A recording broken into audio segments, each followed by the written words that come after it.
टक्कर में, हर जो जुल्म पे टक्कर में, ये तो अभी अंगड़ाई है, आगे और लड़ाई है, ये तो अभी अंगड़ाई है, आगे और। साथियों, अस्सलाम वालेकुम वरहमतुल्लाहि वबरकातुहू।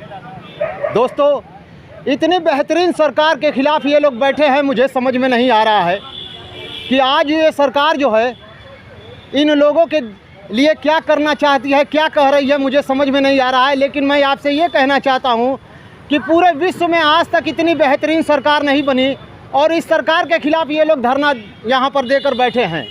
पिछली जो भी सरकार आती थी वो तो लोगों के दुखों को कम करना चाहती थी, लेकिन ये सरकार जो है वो लोगों को अपने दुखों की तरफ देखना नहीं पसंद करती है।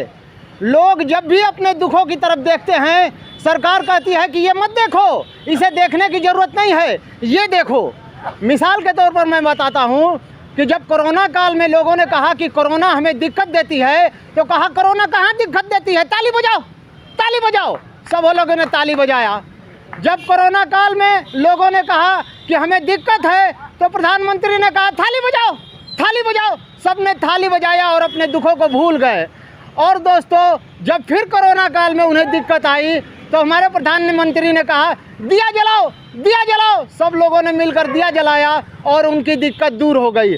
आज फिर यहाँ ये लोग बैठे हुए हैं, कुछ बैंक के कर्मचारी बैठे हुए हैं, कुछ डाकघर के कर्मचारी धरना पर बैठे हुए हैं। उन सब से प्रधानमंत्री ने कहा तिरंगा लगाओ, तिरंगा लगाओ, सबकी दिक्कत दूर हो जाएगी। छत पर तिरंगा लगाओ, मोबाइल फ़ोन में तिरंगा लगाओ, सब जगह तिरंगा लगाओ, तुम्हारी दुख दूर हो जाएगी।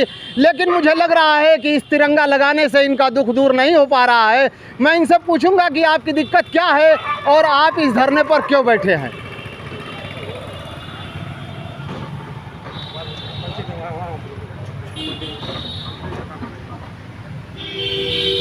सर, हम आपका परिचय लेना चाहते हैं और आपसे ये पूछना चाहते हैं कि आप यहाँ धरने पर क्यों बैठे हैं।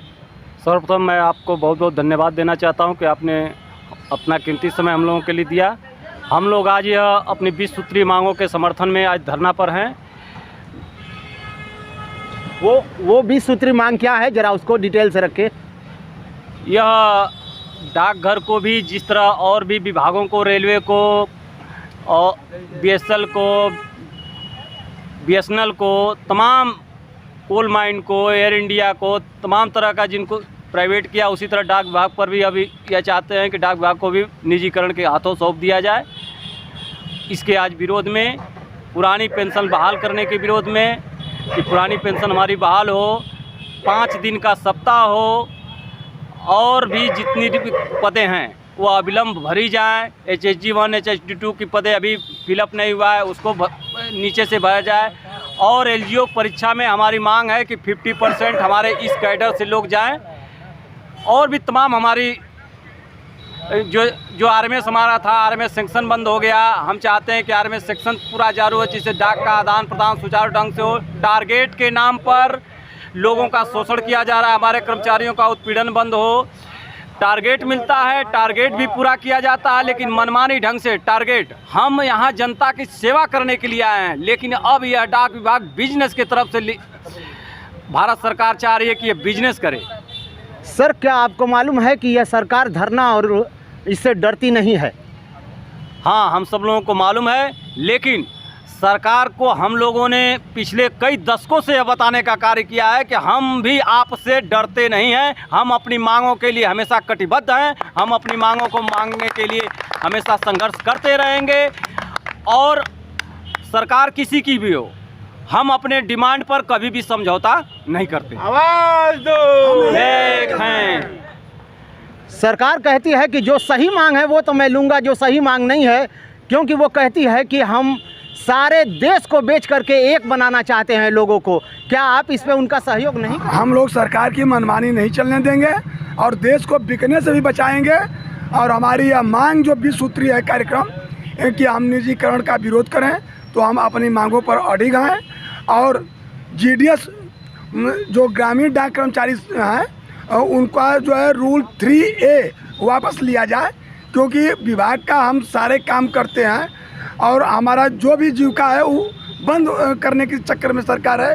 डाक मित्रों की नियुक्ति करने के चक्कर में, जो कि 5,000 रुपये पर, जैसे अग्निवीर सेना में अग्निवीर को पैदा कर रहे हैं, उसी तरह से डाक विभाग के निजीकरण में डाक कर्मी जो है नियुक्त करने जा रही है सरकार। इसका हम लोग पुरजोर विरोध कर रहे हैं और करते रहेंगे, यही हमारी मांग है। देखिए, ये लोग मांग लेकर के अपनी यहाँ बैठे हैं। मैं नहीं जानता कि ये अपनी मांग कब और कैसे पूरी करा सकते हैं, लेकिन इनकी निश्चितता को देखते हुए ये लग रहा है कि इस सरकार से पूरा भिड़ने के लिए तैयार है। और हम कुछ और लोग हैं, उनसे बातें करेंगे कि क्या भाई आप अपने इस हड़ताल को कहाँ तक और किस तरह से आप अपनी मांग पूरी कराना चाहते हैं। हाँ सर जी, सर आप अपना परिचय दें और यहाँ किस लिए आप धरना दे रहे हैं उसके बारे में बताएं। मेरा नाम श्रीनाथ सिंह यादव है जी।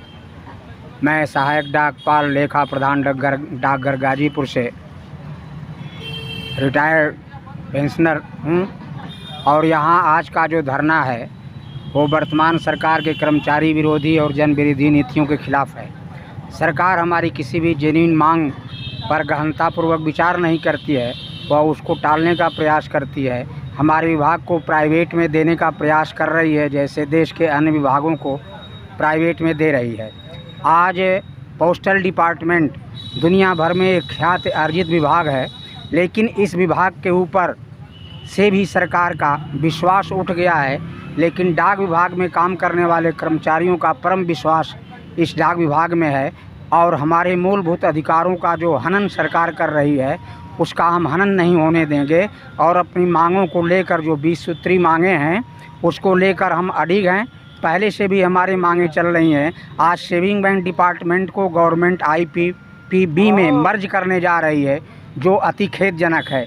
इन सब कर्मचारी विरोधी और जन विरोधी नीतियों का हम विरोध करते हैं और अपनी मांगों को लेकर अडिग हैं। जब तक सरकार हमारी मांगों को स्वीकार नहीं करती है, तब तक अगर ज़रूरत पड़ी तो हम अनिश्चितकालीन हड़ताल पर भी जा सकते हैं।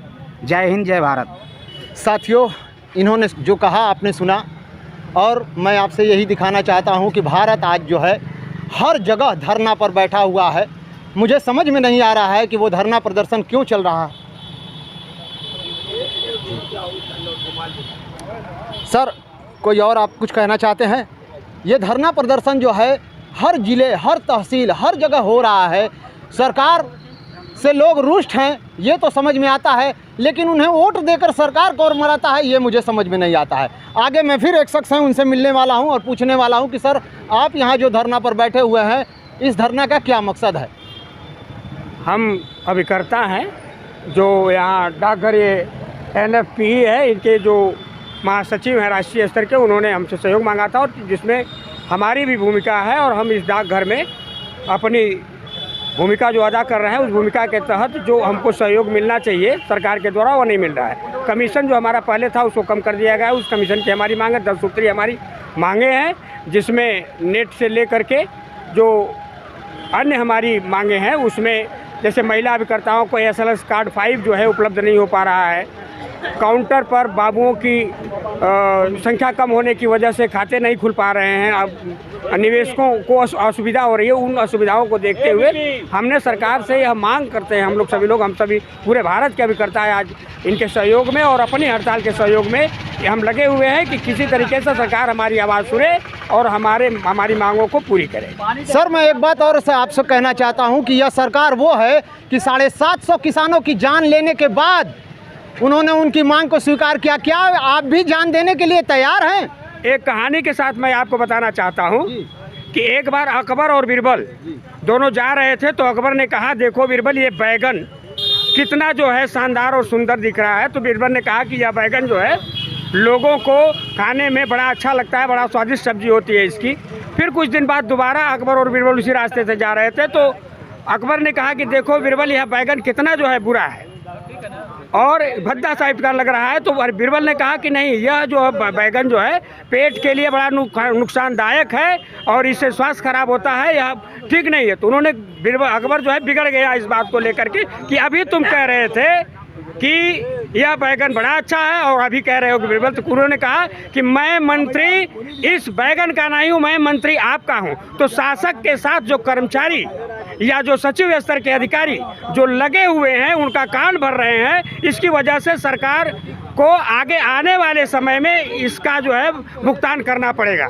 इसलिए मैं सरकार से मांग करता हूं कि आप स्वयं इस बात का ध्यान दें कि कर्मचारी या वह अभिकर्ता जो आपके इस देश के विकास में लगा हुआ है और उसकी रोजी रोटी से जुड़ा हुआ है, आज उसके कमीशन को 2 रुपये से कम कर दिया। अन्य जैसे PPF है और सुकन्या योजना है, जिसकी आप चरम सीमा पर वो कर रहे हैं विकास के लिए कि हम करें इसको, बालिकाओं का विकास हो, आगे बढ़े, उनके शादी विवाह में समय सुविधा मिले, लेकिन उसमें जो है अभिकर्ताओं को कमीशन न मिलने की वजह से मैं ये मांग करता हूं कि उनको भी अभिकर्ताओं के साथ जोड़ा जाए, उस पर कमीशन दिया जाए, जिसकी वजह से सरकार को इसका भी लाभ मिलना प्रारंभ हो और अभिकर्ताओं को भी इसकी सुविधा मिले। बहुत बहुत धन्यवाद सर। हमने इनसे पूछा कि क्या आप लोग भी इस धरना के जरिए अपना जान देने के लिए तैयार हैं, तो इन लोगों ने कहा कि भाई सरकार इस बात का ख्याल करे कि अगर वो इस बात पर ही तैयार होगी तो हम इस बात के लिए भी तैयार हैं, लेकिन हम सरकार से ये मांग करते हैं कि सरकार हमारी बातों को सुने और हमारी बातों का रखे मान। धन्यवाद सर। आप देख रहे थे जनता की आवाज़ 007।